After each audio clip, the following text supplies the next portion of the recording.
اعوذ باللہ من الشیطان الرجیم بسم اللہ الرحمن الرحیم رب اشرح لی صدری ویسر لی امری واحلل عقدۃ من لسانی یفقہوا قولی. السلام علیکم ورحمۃ اللہ وبرکاتہ. وعلیکم السلام ورحمۃ اللہ وبرکاتہ. چلیں الحمدللہ welcome to CIU California Islamic University کی. آج ہمارا ویک 19 ہے. الحمدللہ ویک 19 ہم نے آلریڈی 18 کر لی, آج ویک 19 ہے.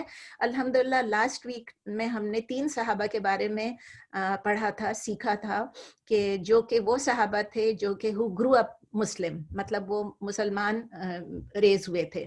ان میں سے 3 تھے, 3 جو ہم نے پڑھا تھا وہ یہ تھے: حبیب ابن زید رضی اللہ تعالیٰ عنہ, زید ابن ثابت رضی اللہ تعالیٰ عنہ, اور تیسرے تھے عبداللہ ابن عمر رضی اللہ تعالیٰ عنہ. ان 3 کے بارے میں ہم نے لاسٹ ٹائم پڑھا تھا.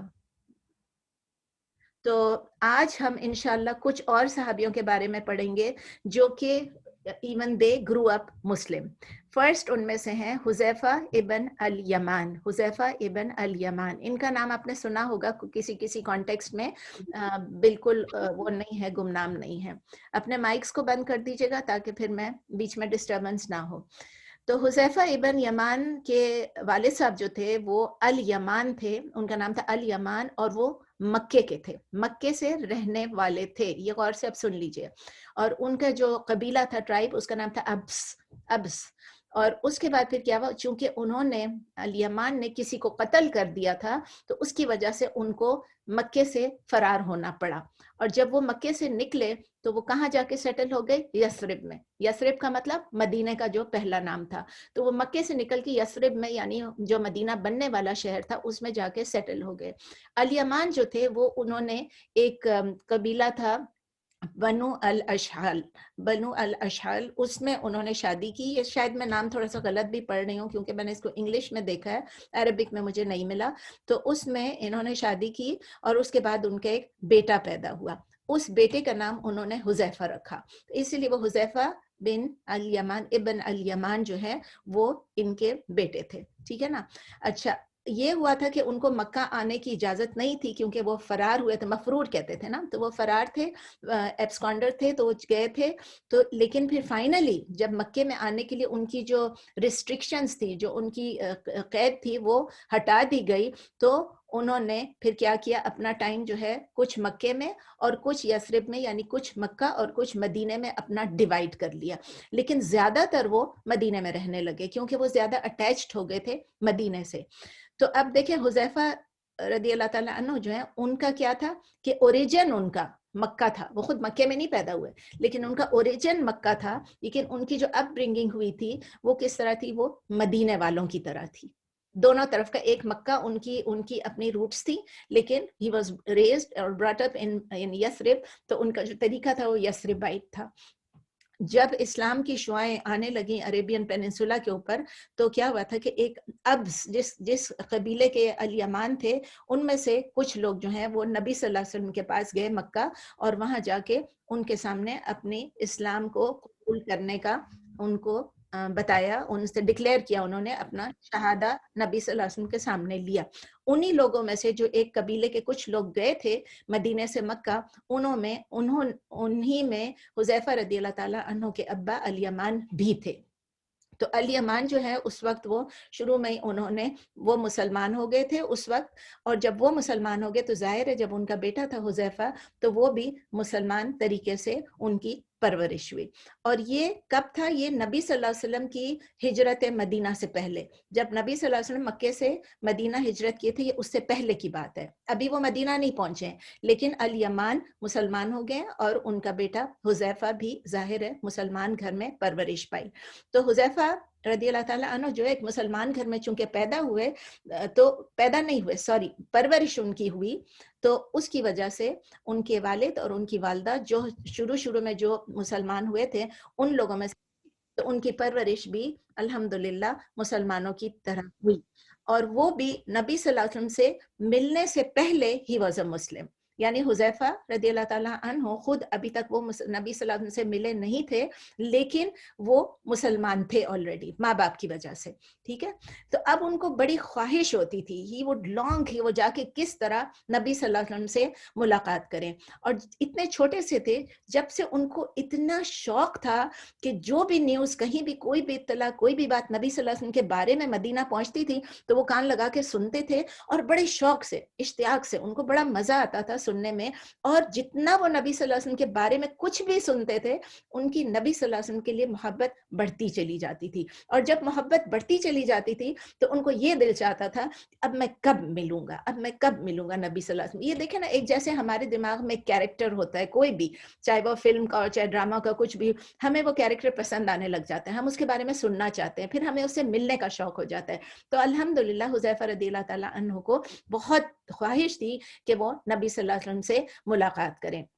فائنلی ایک دفعہ وہ مکے گئے، حذیفہ بن یمان مکے گئے اور نبی صلی اللہ علیہ وسلم کے پاس پہنچ گئے، اور وہاں جا کے ان کو سوال کرتے ہیں، او رسول اللہ، میں مہاجر ہوں، مہاجرین میں سے ہوں یا میں انصاری ہوں؟ ان کا سوال بالکل صحیح تھا، کیونکہ مکے کے تھے اور مدینے میں رہ رہے تھے، تو وہ مکے والے ہیں یا مدینے والے ہیں؟ جنہوں نے ہجرت کیا تھا ان میں آتے ہیں یا جنہوں نے مدد کی تھی مہاجروں کی وہ ہیں؟ انہوں نے جا کے پوچھا ہے ہمارا مہاجر اور این انصاری. نبی صلی اللہ علیہ وسلم نے بڑا خوبصورت جواب دیا، اگر، کیونکہ وہ دونوں طرف تھے، تو انہوں نے کہا اگر آپ چاہتے ہیں تو آپ اپنے آپ کو مہاجرون میں سے کنسیڈر کر لیں، اور اگر آپ چاہتے ہیں انصار، آپ چوز کریں آپ کو کون سی زیادہ پسند ہے. آپ اگر مہاجر ہونا پسند کرتے ہیں تو مہاجر، انصار ہونا پسند کرتے ہیں تو انصار. حذیفہ رضی اللہ تعالیٰ عنہ نے ڈیسائیڈ کیا، اور نبی صلی اللہ علیہ وسلم نے کہا او رسول اللہ، اچھا تو پھر میں انصار ہوں. مدینہ ان کو بھی پسند تھا، لوگوں کی مدد کرنا ان کو بھی پسند تھا، اور انہوں نے کہہ دیا کہ میں انصار ہوں. ابھی نبی صلی اللہ علیہ وسلم کی ہجرت کا وہ بھی نہیں آیا تھا کچھ، لیکن دیکھیں پھر بھی انہوں نے جا کے یہ پوچھا، اور انہوں نے اس کے بعد پھر کیا ہوا، جب نبی صلی اللہ علیہ وسلم نے ہجرت کی، جب انہوں نے ہجرت کی تو اس کے بعد حذیفہ رضی اللہ تعالیٰ عنہ جو ہے وہ نبی صلی اللہ علیہ وسلم سے بہت کلوزلی اٹیچڈ ہونے لگے، اتنا زیادہ کہ وہ چاہتے تھے کہ ہر وقت نبی صلی اللہ علیہ وسلم کے قریب رہیں. اور انہوں نے تمام جتنے بھی ایکسپیڈیشنز ہوئے ان میں پارٹیسپیٹ کیا except battle of Badr. Battle of Badr میں یعنی غزوہ بدر میں وہ شامل نہیں ہو سکے، اور وہ اس کے بارے میں خود ایکسپلین کرتے ہیں کہ غزوہ بدر میں کیوں نہیں ایکسپلین ہو کیوں نہیں، خود ایکسپلین کرتے ہیں کہ میں کیوں شامل نہیں ہو سکا. ان کے الفاظ یہ ہیں، میں آپ کو انگلش میں اردو میں بتا رہی ہوں، کہ وہ کہتے ہیں کہ میں بدر کو کبھی بھی نہیں مس کرتا اگر میں اپنے والد کے ساتھ مدینے سے باہر نہیں ہوتا. یعنی ریزن ان کی یہ تھی کہ وہ اس وقت مدینے سے باہر تھے، اور جب غزوہ بدر ہوئی اس وقت مدینے سے لوگ نکل کے بدر کے مقام تک آئے تھے. اور پھر انہوں نے یہ بتایا کہ جو ڈس اوبیڈین قریش تھی، وہ قریش کے لوگ تھے، وہ ہم سے ملے، اور جب ان سے ملاقات ہوئی تو مطلب آمنا سامنا ہوا، تو انہوں نے کہا آپ لوگ کہاں جا رہے ہیں؟ تو ہم نے ان سے کہا، یہ خود حذیفہ بتا رہے ہیں کہ ہم نے ان سے کہا کہ ہم مدینے جا رہے ہیں. تو انہوں نے کہا کہ آپ مدینے جا رہے ہیں تو کیا آپ محمد سے ملیں گے صلی اللہ علیہ وسلم، کیا آپ محمد سے ملیں گے؟ تو انہوں نے کہا کہ بھئی ہمیں بس مدینہ جانا ہے، ہمیں، انہوں نے یہ نہیں کہا ہم نبی صلی اللہ علیہ وسلم ملیں گے کہ نہیں ملیں گے، انہوں نے کہا کہ بھئی ہم بس مدینہ جانا چاہ رہے ہیں. تو انہوں نے کہا اچھا ٹھیک ہے آپ مدینہ جائیں، لیکن پھر ان کو زبردستی ان سے یہ کہلوایا، یعنی ان کے اندر سے نکلوائی یہ بات کہ آپ نبی صلی اللہ علیہ وسلم کے ساتھ دے کے ہمارے اگینسٹ لڑیں گے نہیں، آپ نبی صلی اللہ علیہ وسلم کی طرف ان کا سائیڈ لے کے ان کی طرف ہو کے ہم سے نہیں لڑیں گے. تو یہ آئے واپس، جب یہ واپس آئے اس وقت خیر بدر ہو چکی تھی، غزوہ بدر ہو چکی تھی. اس کے بعد پھر انہوں نے کہتے ہیں کہ حذیفہ ابن یمان کہتے ہیں کہ ہم نے جب نبی صلی اللہ علیہ وسلم کو یہ بات بتائی کہ ہم نے قریش کو اپنی زبان دی تھی کہ ہم آپ کے ساتھ مل کے ان کے اگینسٹ نہیں لڑیں گے، تو نبی صلی اللہ علیہ وسلم نے یہ فرمایا کہ اگر انہوں نے کوئی غلط آپ سے انڈرٹیکنگ لی ہے اور اللہ کے اگینسٹ، یہ تو اللہ اور اللہ کے رسول کے اگینسٹ اگر کوئی بات بولی، آپ اس کو اگنور کریں. ہمارے یہاں ہوتا ہے کہ ہم کہتے ہیں نہیں بھائی میں نے یہ قسم کھا لی تھی اب میں نے پوری کرنی. قسم آپ نے صحیح کھائی ہے، آپ کو پورا کرنا ضروری ہے، لیکن اگر ایسی قسم کوئی کھا لی جو آپ کو پتہ ہے کہ ان اسلامک ہے، جو کہ دین سے اس کا کوئی ریلیشن شپ نہیں ہے، آپ اس قسم کو توڑ سکتی ہیں. ٹھیک ہے. تو حذیفہ رضی اللہ تعالیٰ عنہ نے پھر بیٹل آف احد میں یعنی غزوہ احد میں اپنے والد کے ساتھ پارٹیسپیٹ کیا، اور مطلب ان کے اوپر یہ پریشر تھا کہ یہ اب غزوہ ہے اور مجھے یہاں پر بہت ہمت سے کام کرنا ہے، بہادری سے کام کرنا ہے. لیکن اس میں کیا ہوا کہ وہ خود تو بڑے انتھوزیاسٹک تھے، خود بڑے اس سے گئے، لیکن ان کے والد کے ساتھ ایک کیا ہو گیا وہ میں بتاتی ہوں کہ جب نبی صلی اللہ علیہ وسلم بیٹل سے پہلے، غزوہ احد سے پہلے، انہوں نے حذیفہ رضی اللہ تعالیٰ عنہ کے ابا کو یعنی الیمان کو اور ایک اور صحابی کو ثابت ابن وقش ان دونوں کو کہا کہ جتنے لوگ اس وقت لڑ جھگڑ نہیں سکتے ہیں، جو اتنے ینگ نہیں ہیں، جو اتنے طاقتور نہیں ہیں، including women and children of course, عورتیں اور بچے، ان کے ساتھ جو بوڑھے ہیں یا کمزور ہیں، ان کو کہا کہ آپ گھر پہ رہیں، مدینے میں رہیں، آپ مت آئیں، احد تک مت آئیں. اور اس لیے کہ وہ بھی بیمار بوڑھے تھے، ثابت ابن وقش بھی اور الیمان بھی، دونوں کافی بوڑھے تھے. تو انہوں نے نبی صلی اللہ علیہ وسلم نے تو منع کر دیا کہ مت آنا.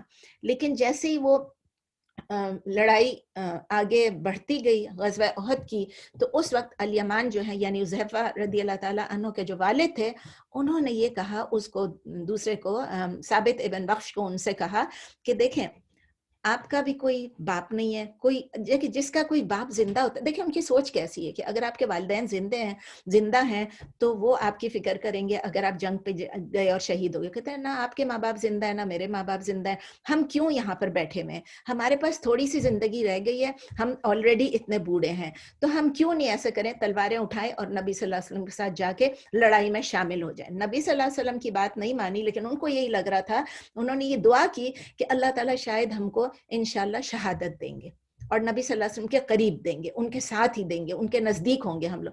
یہ ان کا جذبہ دیکھیں کہ وہ بوڑھے ہیں. ہمارے ہاں کیا ہوتا ہے، بوڑھا ہوتا ہے کہتا ہے بھائی میں تو نہیں جا سکتا، کچھ بھی نہیں کر سکتا. انہوں نے کہا چلو ہم بوڑھے ہیں لیکن ہم تلوار اٹھائیں اور اللہ کی راہ میں شہید ہو جائیں. غازی کا بھی نہیں سوچا، انہوں نے یہ سوچا کہ ہم شہید ہو جائیں. جلدی سے انہوں نے تیاری کی اور دونوں مل کے وہاں پر پہنچ گئے. تو ثابت ابن وقش جو ہے ان کو شہادت مل گئی مشرکین کے ہاتھوں، ان کی شہادت ہو گئی، مشرکین نے ان کو شہید کر دیا. لیکن الیمان کے ساتھ تھوڑی سی ڈیفرنٹ بات ہو گئی کہ کچھ لوگ جو الیمان کو نہیں پہچانتے تھے، مسلمانوں کی فوج میں تھے، وہ الیمان کو نہیں پہچانتے تھے اور انہوں نے سمجھا کہ یہ مشرکین کے فوج میں سے ہیں، یہ دشمن کی فوج میں سے ہیں. انہوں نے کیا کیا، انہوں نے ان کو مارنا شروع کیا. اور جیسے انہوں نے مارا، اسی وقت حذیفہ رضی اللہ تعالیٰ عنہ نے چیخ کے کہا یہ میرے ابا ہیں، یہ میرے ابا ہیں، He's my father, it's my father. لیکن کسی نے ان کو سنا ہی نہیں اور الیمان جو ہے وہ وہاں پر فوت ہو گئے، وہ بھی شہید ہو گئے. لیکن کس کے ہاتھوں شہید ہوئے؟ اپنے ہی مسلمان بھائیوں کے ہاتھوں، اپنے ہی مسلمان جو مومن تھے انہی کے ہاتھوں، انہی کی تلواروں سے شہید ہو گئے. تو وہ جنہوں نے ان کو قتل کیا تھا، جنہوں نے ان کو شہید کیا تھا، ان سب کو بہت زیادہ دکھ ہوا اور بہت ریگریٹ بھی ہوا. وہ بہت برا فیل کر رہے تھے، بہت گلٹی فیل کر رہے تھے. لیکن وہ لوگ تو، حذیفہ رضی اللہ تعالیٰ عنہ خود تو بہت زیادہ شیکن تھے، لیکن پھر بھی اس حالت میں بھی انہوں نے کہا ان لوگوں سے کہ اللہ آپ کو معاف کر دے گا، may Allah forgive you, may Allah forgive you، کیونکہ وہ بہت مہربان ہے اور بخشنے والا ہے. نبی صلی اللہ علیہ وسلم نے پھر یہ کہا کہ دیکھیں اب چونکہ حذیفہ رضی اللہ تعالیٰ عنہ کے والد الیمان ایک مسلمان تھے اور مسلمان نے مسلمان کو قتل کیا، تو آپ کو ان کو وہ جو بلڈ منی ہوتا ہے، دیا، وہ دیا جس کو اردو میں دیت کہتے ہیں، وہ دیا دینا چاہیے. اور آپ حذیفہ رضی اللہ تعالیٰ عنہ کو، جنہوں نے قتل کیا ان کے والد کو، وہ ان کو دیں. لیکن حذیفہ رضی اللہ تعالیٰ عنہ نے کیا جواب دیا؟ انہوں نے کہا کہ میرے والد صاحب شہادت ڈھونڈنے آئے تھے اور ان کو شہادت مل گئی. تو پھر کہتے ہیں اے رب، اللہ سے دعا کرتے ہیں کہ میں اس بات کی پلیز آپ بیئر وٹنس، آپ دیکھ لیں کہ میں جتنی بھی کمپنسیشن کی منی ہے، دیت کا جو پیسہ ہے، میں نہیں لیتا ہوں، میں اس کو ڈونیٹ کرتا ہوں مسلمانوں کے لیے.